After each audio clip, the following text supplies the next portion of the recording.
And as these result elections roll in, the Texas Legislature is considering a bill that would make it harder for local officials to put bond proposals on your ballot.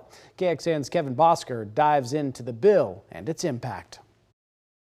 On Election Day, Hays CISD voters considered almost $1 billion bond package. Tim Savoy, a spokesperson with Hays CISD, says the funding will help accommodate fast growth in the area. We're projected to continue to grow at 800 to 1,000 students every year for at least the next decade. The propositions range from creating new schools to upgrading equipment and safety. But lawmakers at the Capitol could make it more difficult for bonds like this to appear on your ballot. Senate Bill 2529 by Texas Senator Paul Bettencourt aims to increase the threshold for a governing body, like a school board or city council, to put a bond on the ballot.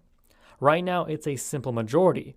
The bill would raise that threshold to 60%. It's the question of winning versus doing the right thing for taxpayers. And 80% to reconsider a bond that previously failed. When the voters have approved, something, that's great. But when they've disapproved something, and it should be a signal to the governing body that if you're going to bring it back to less than a year, you better have a super majority of elected officials. I would just propose this back to anyone who's considering that bill. How about that bill has to pass if it's going to raise what would be considered a majority in democracy? How about having a 60% or 70% threshold to have any of those bills pass in the legislature? The outcome of the debate could decide what makes the ballot in the future. Kevin Bosker, KXAN News.